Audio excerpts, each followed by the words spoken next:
What's happening, Hardscapers? This is episode 123 of the How to Hardscape podcast, where we talk to you about how you can start and grow your hardscaping business. And today's episode is brought to you by Alliance Gator. Their innovation has brought products like Gator-based G2 polymeric sand, extreme edge, nitro joint sand, and a diverse range of geotextiles to the hardscape market. Check them out at alliancegator.com. And on today's episode, we mash up previous I Am a Hardscaper interviews with hardscape business owners, answering our closing question on each interview. This is my favorite question to ask each of our interviewees, and that is, what is one thing you know now that you wish you knew from the very beginning? And that could be business, personal related, whatever it might be, but for the most part, what is that one thing that you know now that you wish you knew from the very beginning of starting your own business? And I'd love to know your answer, your response to this. You can go to speakpipe.com/howtohardscape and record your own voicemail there of your answer to this, or just post a story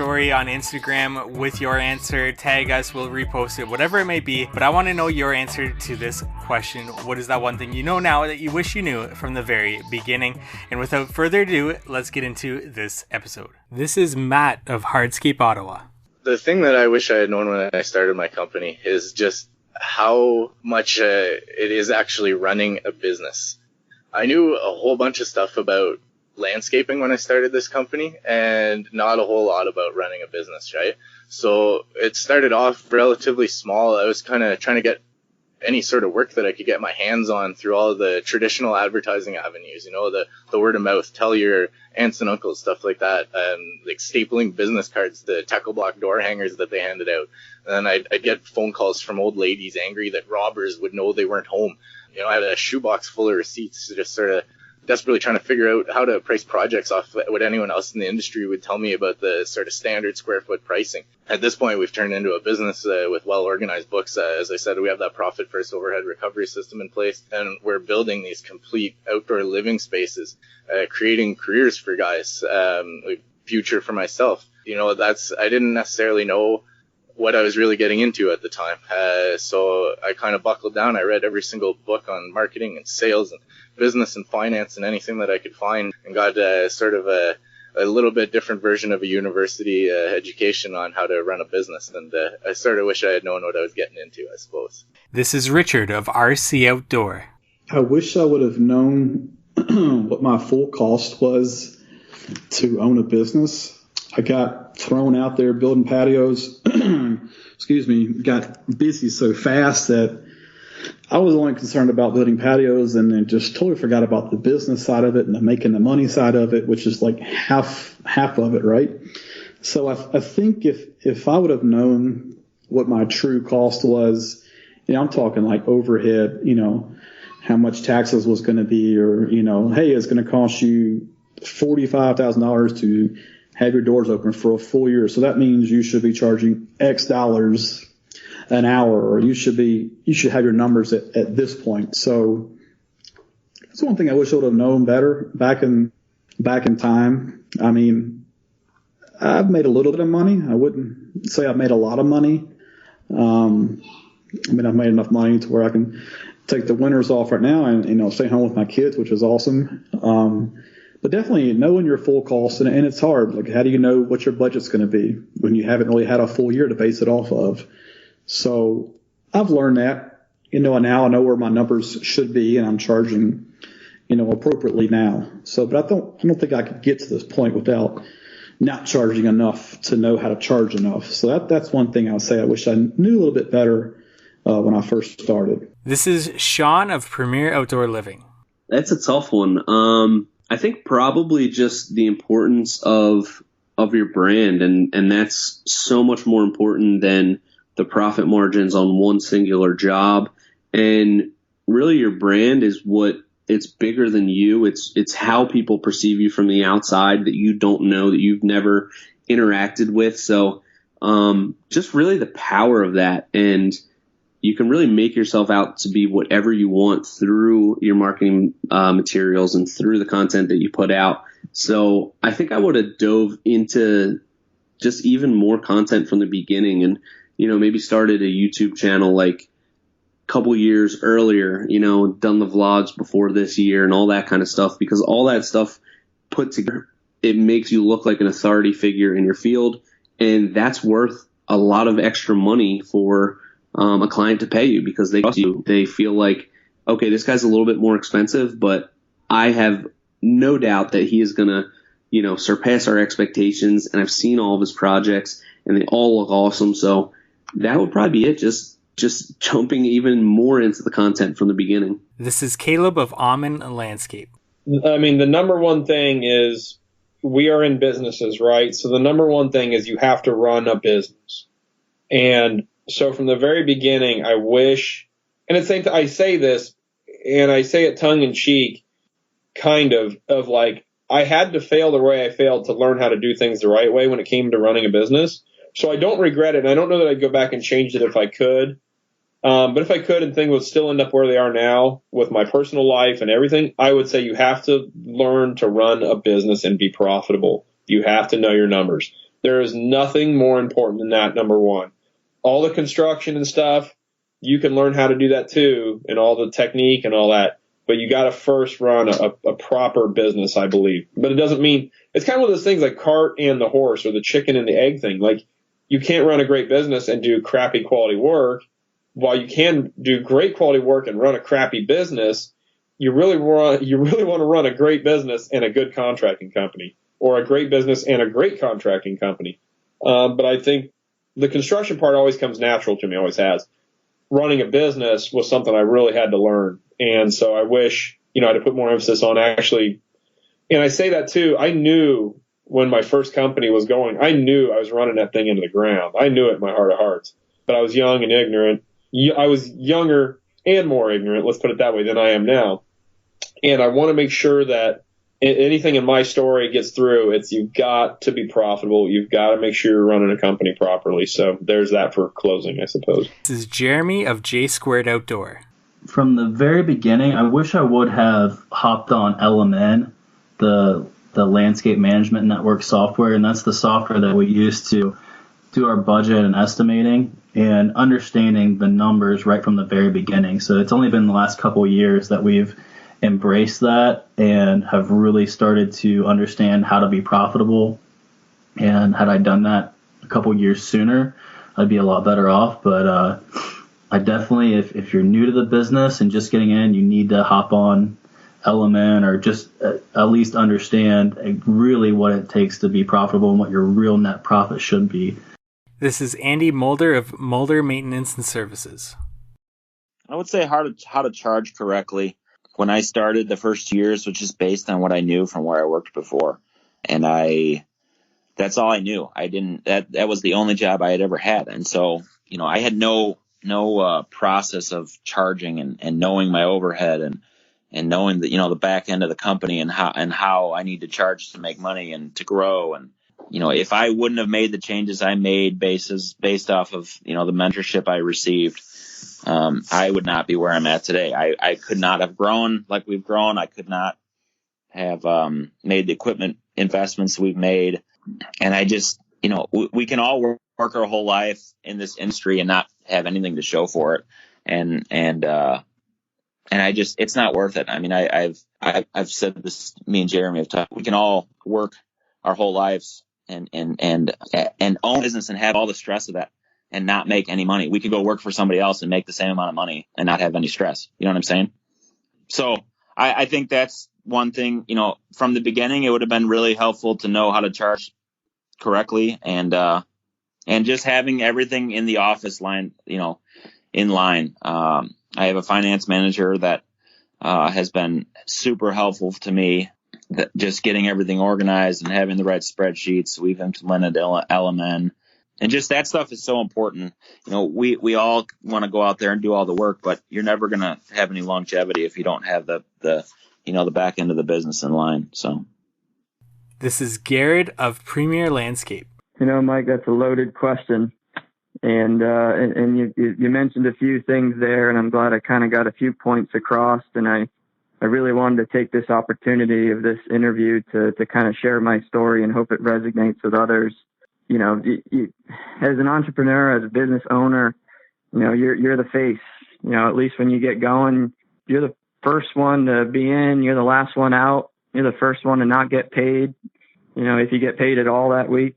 there's so many things emotionally that, I never really accounted for. I don't mind the hard work, the hustle, the grind, get in, get it done, work 7 days a week, do what it takes. But, had someone sat me in a room and told me, hey, you're about to, strap in, you're about to ride a emotional roller coaster. I think that's something that's just not often discussed. We discuss the hardships and the horror stories and the stress of employees and all this, but, downright, man, I mean, it's an emotional roller coaster. I don't mind admitting it. And, I'd be the first to get it out there on air, so to speak. So guys can kind of talk to each other about it. We can kind of open up a little bit about it, there's times where there's, cash flow stretched so thin, you're wondering how to make it to the next week, or, you're catching up on the calendar and, you're wondering if you're going to have enough work next week, and then the phone rings and then you're booked up for 2 months and you don't know how you're going to get it all done.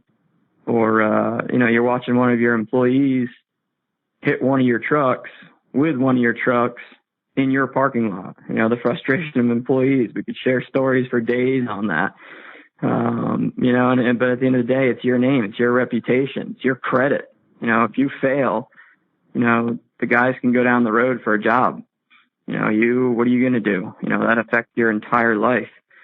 And, another point in that, I guess I'll close on these notes is, social media is awesome. Instagram is awesome for marketing, for networking, everything in between. But, just keep in mind, and this is really to the guys that are kind of just starting out or maybe struggling a couple of years in, not everyone's as successful as their pictures are going to let on. Like, everybody's got a story behind there. And just think about that when you're kind of feeling down about it. And, we've all been through it and we're all going through it. And, that same colleague that shared that quote to me earlier recommended a book for me. And I'll start by saying I've read 5 books in my life. I hate reading. I'm not good at reading. I always, kind of freaked out when the teacher called on me to read out loud. It's just not my thing. But I picked this book up and I'm going to recommend it to everyone. And it's the E-Myth Revisited version by Michael Gerber. And yeah, there's a bunch of, business fluffy stuff in there that, you can take with a grain of salt. But the absolute core values are in there, and there's so much that's relative to business owners. And the biggest quote really is, there's entrepreneurs, and then there's technicians suffering from an entrepreneurial seizure. So, the guy that's frustrated with his boss saying, oh, I can do this on my own. I'm just going to go start my own business, not realizing he's just going to go start his own business, doing the same thing that he's doing now, putting more time into it because now he's got the whole business end to deal with, all to make less money. So, there's kind of a place for everyone in that. And don't feel like you need to go and start your own business. You can have a super successful career doing everything that we discuss on all these interviews within an existing business, being a manager or being a foreman. So, a lot of stuff out there on social media is kind of pushing guys to do that, but just don't get caught up in the fact that you have to be on your own to do it. You can do it as part of a team. And that was just my last little point I wanted to get across. This is Chad of Natural Design Landscapes. Your life is going to change drastically. And if it doesn't, you're probably not a good contractor. And I think you won't notice it from the beginning. It comes on gradually, but all of a sudden you're not the same person you were 10 years ago at all. It's sort of, your job consumes you, and it's, for better or for worse, you're playing with a different deck of cards. This is Tony of Group Zamco.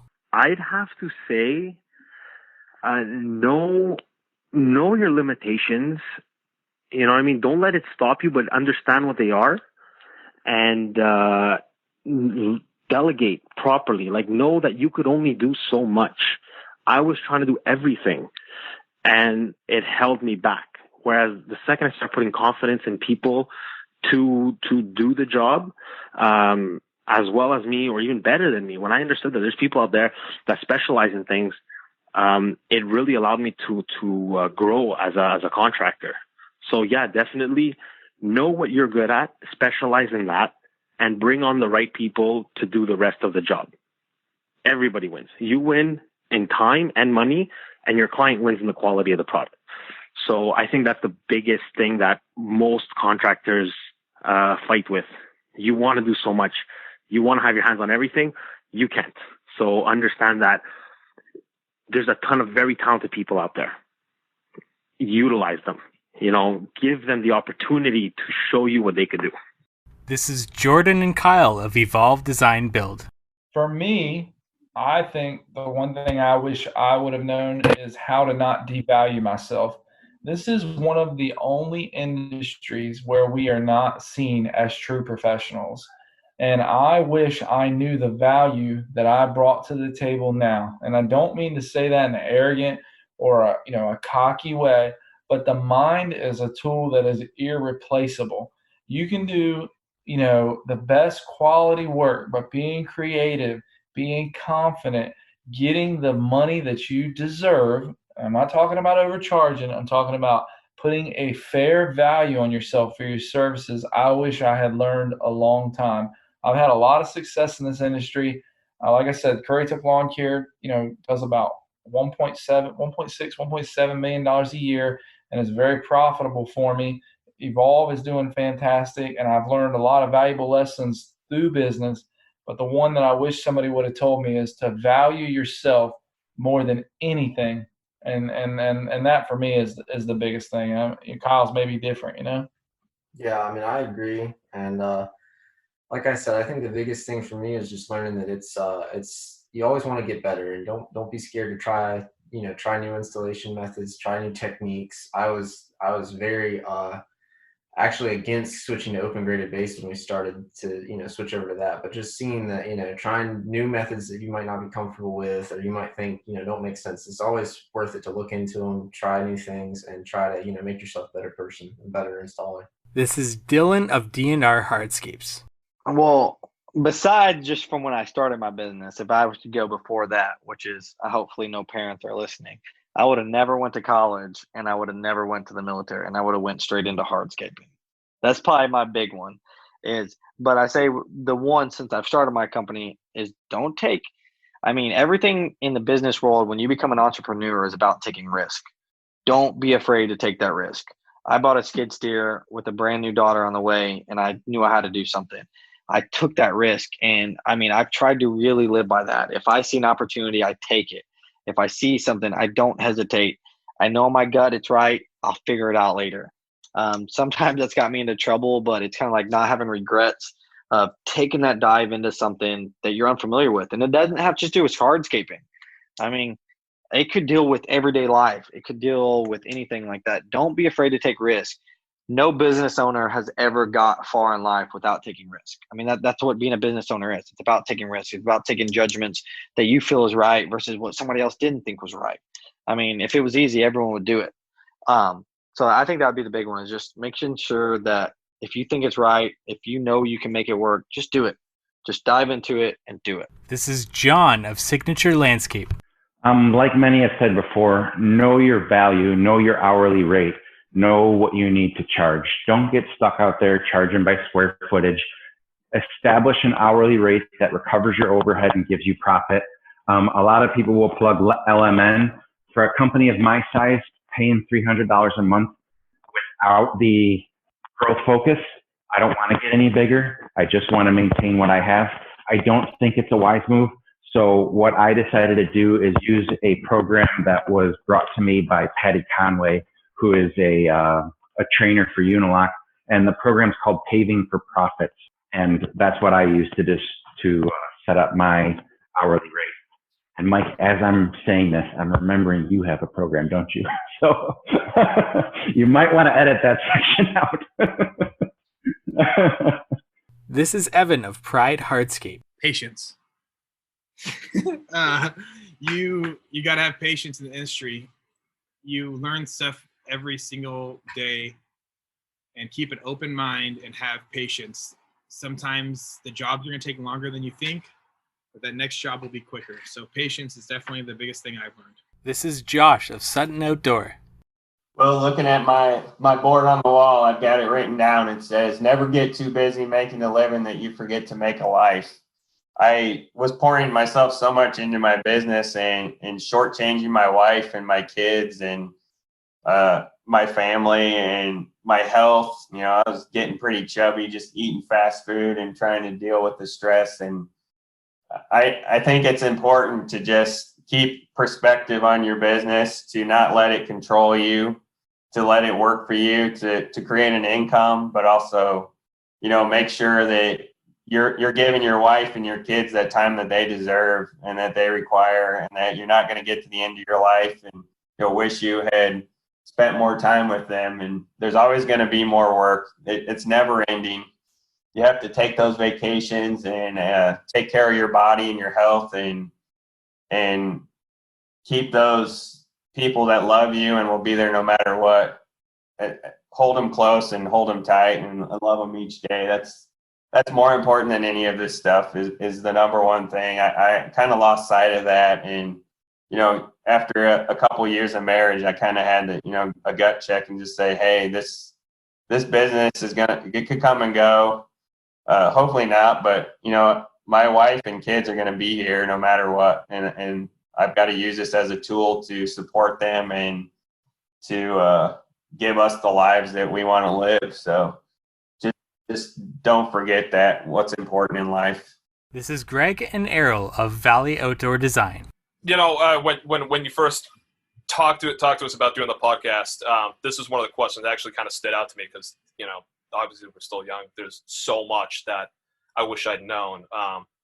But definitely the one thing I wish I'd been able to kind of go back and tell myself is just how, you know, hard emotionally it's going to be. It's not even got anything to do with, you know, just, you know, being a family company or something. But, you know, anybody in business who's an entrepreneur or business owner will tell you, you know, just how hard it is, you know, to try to keep up with, you know, the stress, anxiety of, you know, risking everything and try to make a company work. And when I first started the company, when my dad came in, you know, this is none of that I never even thought of. You know, I joke around, you know, I wish somebody told me how much paperwork there is or whatever. But frankly, that, you know, just like the emotional roller coaster that running a business, you know, is and will be. It's not even can be, but what it will be. That's probably the one thing I wish I'd known at the beginning. And, you know, if I can make that, you know, apparent to anybody, you know, who's, you know, great, I'm 22, you know, who's, you know, starting their company, you know, just be prepared because, you know, it's definitely a wild ride. And while it's an incredibly rewarding, and, you know, rewarding ride, and you're going to grow so much of it from it as a person. And frankly, you know, if you don't grow from it at owning a business, you're doing something wrong. That would definitely be like the one thing that I would want to, you know, people should definitely know about. Just, you know, it's going to be a crazy emotional ride. And you just can't walk away from it. Yeah. And, you know, you're fully vested in it. And it's not like, and this is more difficult for Greg as opposed to an old guy like me that, you know, at the end of the day, I'm ready to hit the rack and Greg's ready to go out. Okay. So, you know, it's very difficult. Sure. Yeah. You know, you just can't, you know, there's no switch you can just shut off. You're not leaving the office, you know, and you can't, you know, tell the boss sayonara. I mean, you know, you are the boss. So, and you know, you got people chasing you just about 24 hours a day, looking for status updates. And, you know, you have all of the you know, the typical business decisions that need to be made, and they don't stop. You know, we're constantly at this stuff. Yeah. Weekends, nights, you know, it's, and so, like I said, with a young guy that expects to have any kind of a personal life, forget about it. Yeah. It's over. You know, his buddies, you know, who work in the trades and have other kinds of jobs, they can just, you know, they're free to come and go on trips and, you know, go snowmobiling and bike trips and things like that. And Greg, unfortunately, Well, I wouldn't say unfortunately. It's a blessing, and I think in the short term, it makes it different. You choose to do this, and I'm definitely not going to say I regret that. But it's definitely, and I know there's a lot of younger guys who get into this. I follow a lot of them as well. Just on be Instagram. warned. That's all. You're not going to have much of a social life, and that could be hard. But at the end of the day, it's all worth it. It's all worth it, absolutely. But you're not going to have much of a social life, at least for the first few years. This is Adam of Lily Hardscaping. Patience and probably balancing idealism with realism. In our heads, we can get some lofty ideas, lofty goals, and things don't always go the way you want. So be patient with it. Take the time to educate yourself and just, again, be open, honest, clear with the clients. And I don't know, you're going to have to work hard. It's hardscaping, not easy scaping. And just be patient, and at the end, it's always worth it. Always worth it. This is Nick of Earthworks Landscaping. I'd say probably save more money for retirement. If I would have started, it's not an easy job. You break down fast. It's fast paced. There's a lot of stress involved. I don't want to be doing this forever. I love what I do. I just don't want to be doing it, forever. So I think saving for retirement early on, would be something I probably would have been nice to think about back then. And just maybe mechanizing faster. When my dad started the business, they used to dig edging by hand. They used to shovel truckloads of rock, 5 yards at a time. So, I guess that gave me a good work ethic, but just maybe mechanizing faster so we don't break down, our bodies don't break down quite as fast. Those would be a couple things that I think I would have been nice to know back then. This is Danny of Niche Gardens. All right. So I wish I would have known that I was a bad subcontractor. It's weird. I'm not a good subcontractor. It's probably not good for me if builders hear this, but it is what it is. I'm not a good subcontractor because I was taught to represent the homeowner, and it's kind of hard when you're a subcontractor. So I wish I would have known that. The sad thing is I did know that. I just didn't know it had the title of subcontractor attached to it. And a friend of mine, who I was subcontracting through, and he said, I said, I just feel like I'm not doing a good job for them. And he said, it's okay. He said, you're not a subcontractor, man. It's okay. It's not who you are. Stop trying to be a subcontractor. And I think right then it was kind of like, oh God, that's a huge relief off me. I suck at being a subcontractor. Okay, cool. Let me focus on me then. Let me focus on the company. I'll do work for people, but I have to have that direct contact with my customer. I have to know if I'm screwing up. I have to know if I'm going wrong. I have to address issues immediately as they come up. I don't like a process of, if you find something wrong, call me, send me a message. I'll call them. We'll talk about it. Then we'll call you back and we'll do this. It's kind of like, no. Because a lot of stuff gets lost in translations. But that's my main thing. And again, to newcomers, figure out who you want to be. It's not necessarily who you are right now, but go ahead and start with figuring out who you want to be and start down that path and stay on it. Don't veer off too much. If you are a subcontractor, stay a subcontractor. That's what you want to do and you started out doing. That's my biggest thing I wish I'd have known. Oh, I guess also that I suck at being a business owner. That would have been sweet. That would have been so sweet in the beginning.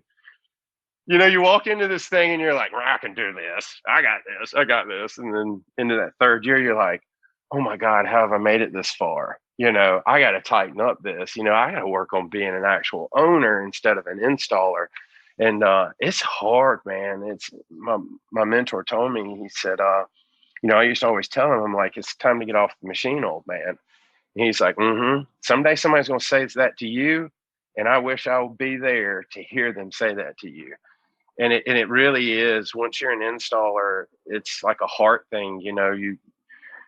It's weird. And people say, well, you just love this. And it's kind of like, man, why the hell do I love this? I put myself through so much pain, but it's at the end, you kind of look at things and you're like, wow, look what I accomplished. It's going to be here for a while.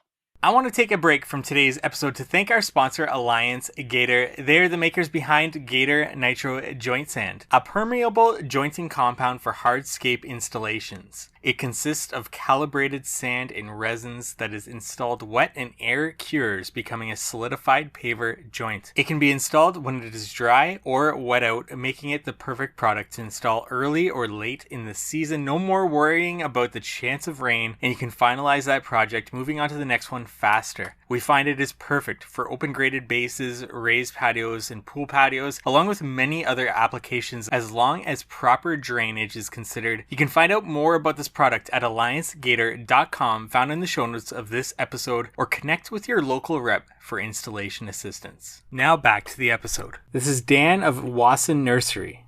I tell you what, Mike, you got some killer questions. They're just killer. I would tell you, the one thing that if I could go back and tell myself when I was first really getting into the business after college and learning how to sell, I would tell myself to slow down. And I know that sounds like cliche and that's just, really simple advice, but I was in such a hurry to become this huge business, and do big projects and let's get tons of locations. And I would tell myself to slow down, because you can grow too fast. You can make a lot of silly mistakes. You can lose a lot of money with quick decisions. And that's something I wish I could go back and say, all right, let's just slow down and think about this deal before we do this deal, let's just think about it a little bit more. But slowing down would be my biggest thing I'm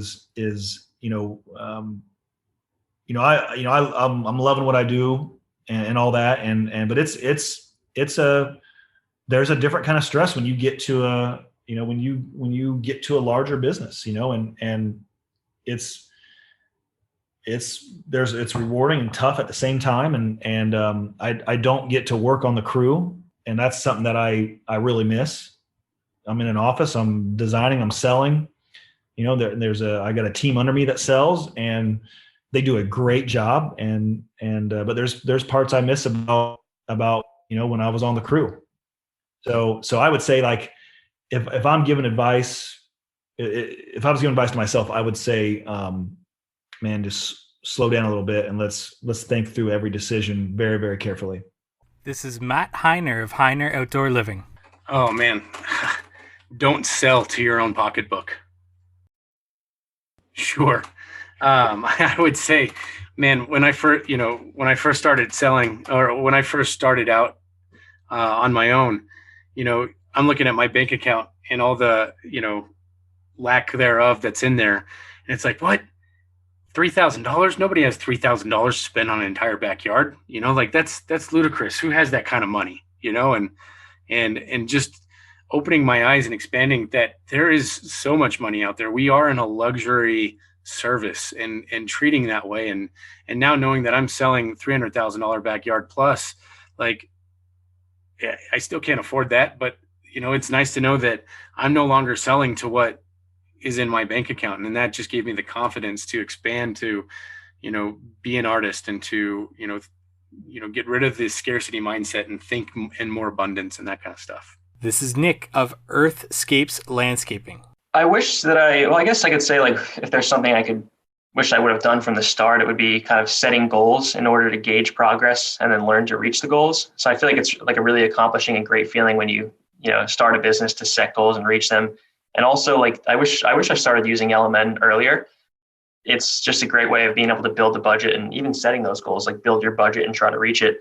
And LMN, I started using LMN pretty early on, maybe even a little bit earlier than I needed to, but my goal with it was to kind of grow into it. Like I said, if I get started with LMN now, when I get a little bit when the company grows a little bit, I'll be kind of up and running with it. But now I wish that I actually started it like right from the start. But yeah, that's what I would say from the beginning. I wish I would have started Element a little bit earlier and totally understood overhead and all that. This is Jordan of DPR Landscapes. Yeah, so one thing I wish we knew was about all the different building practices and techniques like clear stone fabrics and geogrids. So as I mentioned at the beginning of the interview, we worked with we worked with a company that did, everything very old school. So we were very closed-minded and we did everything the way they did it. We worked with Brooklyn Concrete products for about a year and a half until we were finally exposed to all the actual other brick manufacturers that are out there. For those who don't know, Brooklyn Concrete is a very traditional looking paver, like a tumbled paver per se, something comparable to like a Brussels block. So we did that for a long time, and we were building on granular A with natural screenings, not limestone, but natural screenings. We weren't even using edging. We would do this thing Red Rose called a toe. So you basically pull your screenings up on the side of the patio and tamp them. So a lot of old school things. So I wish I knew more about all the education that was available. However, I do think that that has really progressed in the last couple of years, and people are becoming more aware of those things. And they're more prevalent nowadays, like all the conferences that are available. So I really wish I knew about the conferences. I really wish I knew about Landscape Ontario, different, boards, stuff like that can actually teach you and offer you a lot to what is actually available in the industry, because again, might be unique to me, but I started with a company that was very closed-minded and very straightforward thinking, very old school. So I wish I knew about all these new revolutions in the business. The main thing I wish I knew was pricing, time, and material opposed to square footage per yard, per slab, per everything like that. I think it's really important to know your costs. Know your overhead costs, know how much that's costing you per year, know how much per dollar that's costing you per hour, according to how many people you have, and then knowing how much money you need to make. Calculate your billable hours throughout the year and calculate what your profit margins can be depending on what you charge. I think that's really important to running a successful business, is pricing, time, and material. So for the reasons I just mentioned, but also, every job is different and square footage doesn't account for variables. So for instance, back in the day, we were charging square footage and you're charging square footage on a porch. And then a porch is a small area that involves a lot of cuts and sometimes a lot of notch cuts and intricate cuts and working with different heights and so on and so forth. We were basically doing porches for free in the past. But now, you start accounting for all those little things, and now it starts becoming profitable. So you made less money in the past on square footage stuff because it might have been a really detail orientated job, or it might have been a job that required extra fill, or so on and so forth, right?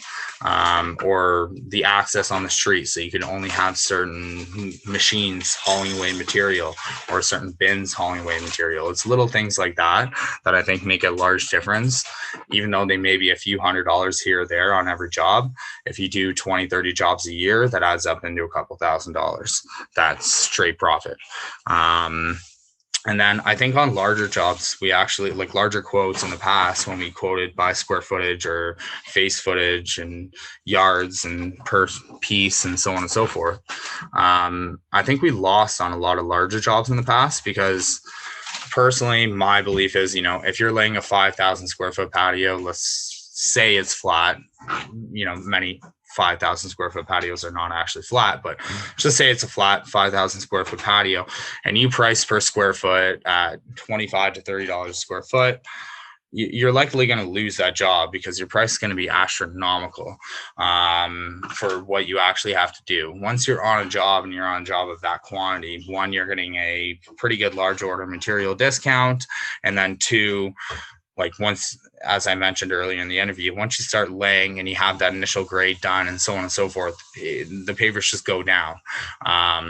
So I think that was one thing I would say to people starting this business would be figure out your rates, figure out what you need to cover your overhead, figure out what you need to make money, and take the time to quote every job as its own job instead of approaching it as a cookie cutter.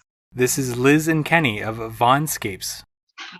There's one thing I could say: process.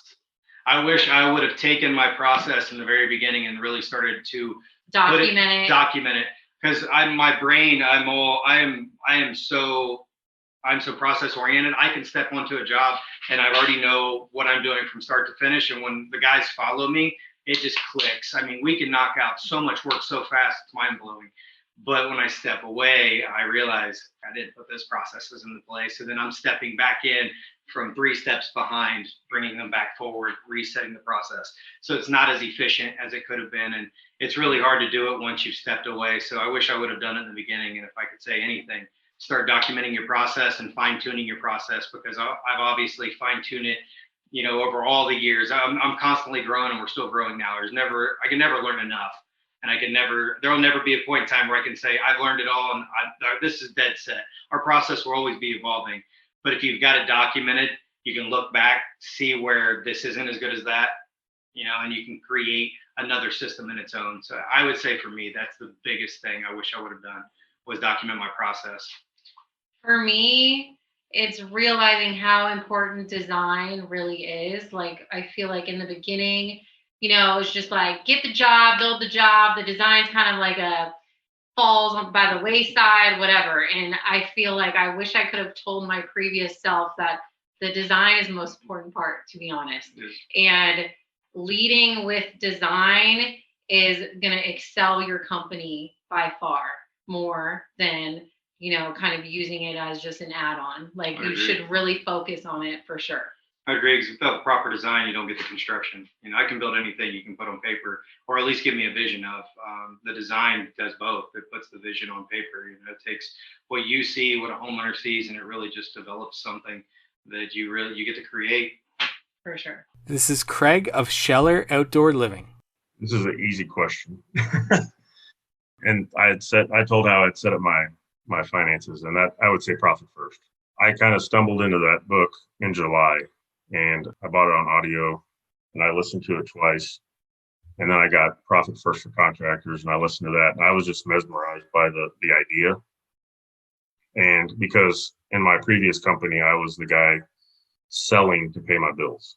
I wasn't completing jobs. I was like, I need that deposit. I need to get it. I got payroll. I got to go sell something. And I would find myself in certain times, sometimes it was really good.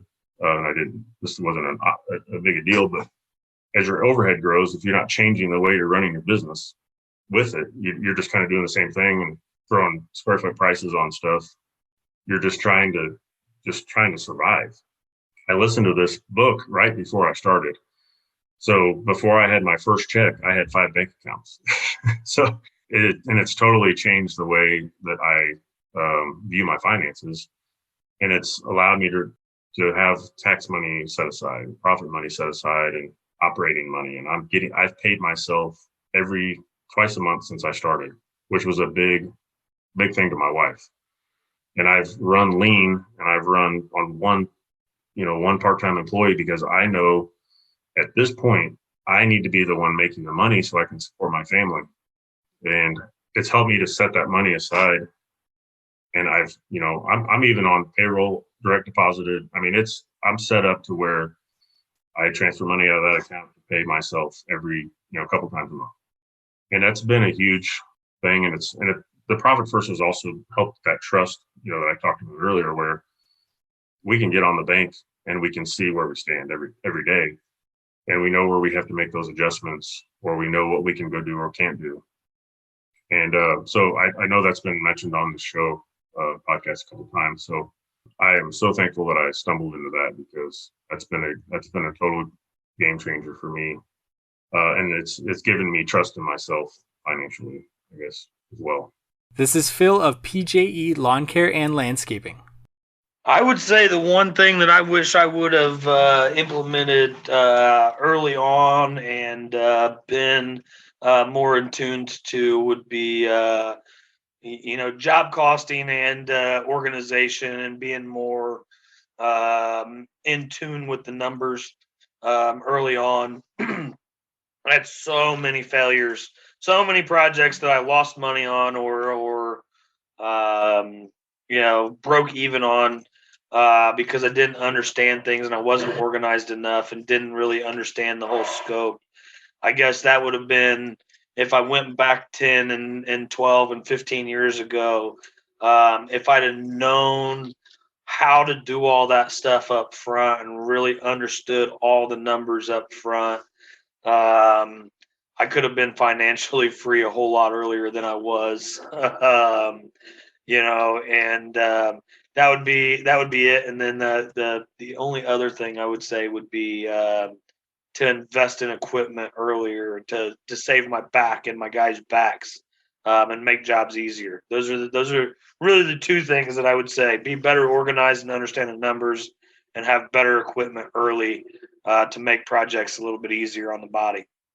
This is Josh of Mass Hardscapes. Oh, that is very hard. I'm not sure if there's something specific to myself that I can think of, but there's a lot of things that I always try to tell newer guys that I just know are things they need to hear. And I think one of the most important things for younger guys starting out to hear is to not be so worried about what everybody else around you is doing. It's hard in a world of social media to see other people and be like, wow, they are doing this and they have this, and like, why is it so perfect for them and easy? So I think it's important to remember that social media is not really real.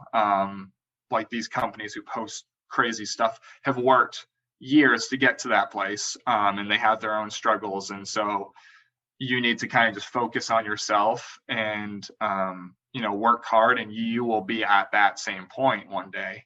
You can't have the biggest and best of everything right away. It takes work. So just reminding yourself of that, and just not worrying about your competition. Like, people are so worried about like, oh, I know this company charges this, so I can't charge anymore. Like, you need to just know your numbers. And if you know your numbers and that you need to charge a certain amount of money, like, don't sway from that, because you are running a business to make money, and you need to just focus on yourself and taking care of yourself and your employees. And so just, not worrying about other people, I think, is such a important thing to remember, especially for newer people. This is Weston of WB Outdoor.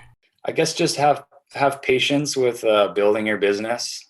Take it slow, and just slow it down and enjoy it, because it's a fun journey, and you have to look back at where you started from and appreciate all the wins that you have. And I think in the beginning I was so caught up in trying to build a business. I was never really satisfied, and but just trying to enjoy it, because it is a very fun, rewarding job, being able to create spaces for people, and just kind of slowing down and appreciating the whole process, I guess. This is Chris of 3 Season Landscape. Yeah, that's a good question as well. I was thinking about it. There's not any like little thing that I wish I knew, because I feel like I had a good head on my shoulders and saw my family doing businesses themselves, and I knew those little issues like, oh, it's going to be hard to find employees. It's, hard to find work sometimes, or clients are annoying, that type of thing. I think honestly, to like current date now, what I know that I wish that, 10 years ago in high school, or even when I just started taking it really seriously and focusing on growth new, is that, and it's hard to tell if it's like this in other businesses, but the landscape industry specifically, I wish I knew like how many other offshoots of landscaping you had to be an expert in to be successful. Like, we started out, or when anybody starts out, you want to build beautiful patios, you want to build a backyard with a water feature and make people happy, and obviously make money and be successful. But like, I'm finding myself now, it's like all of a sudden I have to be an expert in like lease management and, okay, how long do we keep a truck? When is it at its peak value when I can resell it based on the kilometers and the condition and how we've used it? Like all these little things, it's like, I didn't expect to be a mechanic or somebody who has to learn how to buy trucks and sell trucks at the right time and buy pieces of equipment and skid steers and what equipment do we need for this job, and is this valuable for everything? Can we actually get away with getting something cheaper that's better in the long term? So all these little things that owning a business, and specifically in the landscape industry, I think that you don't realize when you're getting started you're going to have to get into later on. Even things like in the winter, like you become a flippin' weatherman every day. Like I'm checking the weather network and other apps 20 times a day in the winter because you never know what can happen with snow. So you just get into to sum it up, I wish that I knew then how many other areas of expertise I had to get into to be successful in the original like base expertise goal of being a landscape contractor, quote unquote, you had to do, so that I could start learning some of that at the beginning, at least slowly, or talking to some other guys about those things. Because we always had a great relationship with other contractors where I could call somebody I knew and say, hey, we're doing, 1,000 square feet of interlock in the next couple of days. We've never done that much before. What do you guys use to make sure that everything's sloped properly? Or when you have to encounter multiple slopes and there has to be a little swale to direct water away from the pool deck, but also the house and the cabana. Things like that I talk to guys about. I wish that I'd also asked them, hey, like, what do you guys do for your trucks? What, do you keep them forever? Are you going to run them into the ground? Do you flip them? What about guys? Like, what do you do for benefits? Like all this other stuff. So, and it's fun because that's the part of the business that I love, is running a business and the operations and keeping people happy and figuring out problems and building cool stuff. But I think that anybody starting a business should also recognize that there's a lot more hats, and like very important hats, that you have to wear later on in the business that you don't even have to think about for the first like couple years. And that's why when owners step back from the day-to-day operations, it's also because maybe they're getting older over time and they don't want to be here for 12 hours. But it's also because there's other important things to running a successful business than just the day-to-day operations. Like insurance policies and lease management, like I talked about, and benefits and keeping guys and, company logos and like branding and making sure everybody's happy and marketing. So it's like, you understand when you see bigger businesses with guys that, are owners that aren't really involved anymore, and you understand why. It's not because they're sitting at home. Well, sometimes it might be, but hopefully not. It's not because they're sitting at home. It's because they're doing those important jobs that you don't see on a day-to-day or even like month-to-month basis. But it's those things that really propel your business to succeed later on. Definitely. This is Frankie of Outdoor Living Life. Wow. We talked a lot about the expectations, right? I think that's a really big one. Is pulling it together. I would say another thing that comes to my mind, I don't know if there's just one thing, right? But knowing your value, knowing the worth that you have.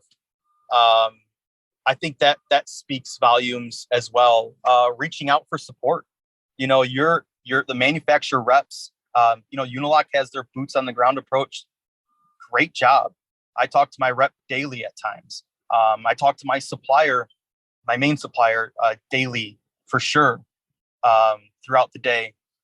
So creating those relationships, being friends with your competitors. I will help my competitors make more money, which also can at times benefit me. But we talk a lot about, hey, what's working for you guys? And we, do you need something? I let a competitor in town borrow some of our tools and equipment at times. There's a lot of work that's out there, and I would rather be friends and help each other be successful rather than have an enemy and just create that negativity in my life. So I would say those are some of those things that just really stick out to me, and they really make a difference in your business, and they kind of have that ripple effect. They come into your life as well. This is Mike of Paver King. Okay, so I have a few, but The number one thing I would say that I wish I knew when I first, this is like many business, a long time ago, is that you can't shovel your way to a good price. I still abide by that today. You cannot shovel your way to a good, you can't work harder to make up for a bad price. I think that a lot of people, when they first start their businesses, they price things low and they're like, I'll work really hard and it'll be okay. And the fact of the matter is it's not going to be okay. You cannot work hard enough to get yourself out of a bad price. So to pay more attention to that's my number one thing. I have a couple more if you want, but that's really my number one, is you can't shovel your way to a good price. The other thing I would say is, and I hear a lot of people on here, they always refer to, they always say my customer. And I think that you need to change your language to my client. Customers buy chocolate bars and they buy Big Macs. Clients buy landscaping and outdoor living spaces. So, when you talk to right from your supplier, right through your whole chain to get your project, when you describe people as your client, everyone immediately feels like that's more important than when you describe them as your customer. So, change your language. You can't shovel your way to a good price, and change your language from, your customer to your client. Those are two things that I wish I knew. I mean, there's a lot of things I wish I knew. Yeah, I could probably talk for 10 minutes about this topic, but you tell me when you want to cut me off on the one thing that I would rather do. Sure. I think that if you want to generate the most money from a landscape outdoor living project, you cannot be selling landscaping, or you need to be selling the experience of the install. All this is a service industry. Anyone can go to any supplier and buy pavers or walls or anything. So you need to sell the experience of the install. So we strive hard. I have strived very hard in the past to sell the experience of the people coming, the transfer that you're going to see, how your space is going to develop, how you're going to be actively participating and making sure that this is exactly what you dreamed of. Your interaction with our staff is going to be amazing. We're going to have our own bathroom. I think that anyone can sell a 300 square foot patio. Only you can sell the experience of dealing with your company, and that once you're the only person, you have a monopoly on that experience of your company. You can sell jobs for as much as you want because you're the only one that has that experience. And one thing that I've worked on, and Nancy and I have worked on for years, is selling an experience, not selling a job or a project. It's all about the experience. That's another life lesson I learned, is you have to try to find something that you're selling that only you are selling, because that means there's no other options. And you want to eliminate options. So that's sell experience, sell the experience, don't sell the project. Another one that I learned a long time ago is there's never a bad job. This is up on my wall too. There's never a bad job. There's only a bad price. If you're currently involved in a project or a job that you're like, man, this is a bad job, then you just didn't charge enough to do it. That's another, like if you're looking at something and you're like, man, the access sucks here, it's gonna be terrible, and then you don't charge enough, that's when you'll be like, man, this is a bad job. But if you charge the right rates and you're bringing back in the right amount of money, then it doesn't matter. You'll never look at yourself and say this is a bad job.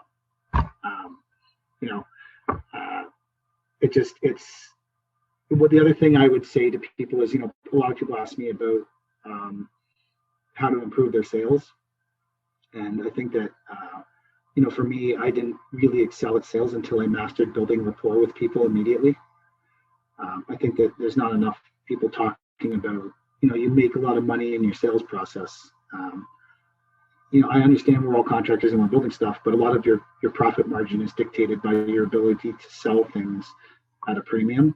And one of the greatest ways to sell things at a premium is, if it's a multiple bid situation, I try to avoid those, but if it is, you have to build the best rapport with someone. Someone will pay you more if they just simply liked you better and they trust you more. So, practice building rapport, immediate rapport. I mean, people say, how do you get good at it? What I did was I picked, for about 2 years, I picked a different coffee shop every morning, and I would walk in and buy coffee. And if they didn't, it's the same people there every morning, right? In general, running the cash, like they have a schedule, and if by the end of the week that coffee shop didn't know what my order was, I'd order the same thing every day, then I failed at building rapport with those people. I did that until they got to know me. I think that building rapport with people is another thing I learned along the way that you got to be great at immediate. So those are I guess my words of advice, things I wish I knew. But anyway, I've had a great time doing this. It was super fun, brother. Thank you for listening to today's podcast episode. Visit us at howtohardscape.com for more information on this subject, or reach out to us on our social channels. We are at How to Hardscape wherever you can find us. And we'd love it if you check out Alliance Gator on Instagram, on their website, whatever it may be. They're at Alliance Gator on Instagram, or alliancegator.com found in the show notes. Thank you, Alliance Gator, for sponsoring today's episode. And we look forward to meeting with you next week on the How to Hardscape podcast.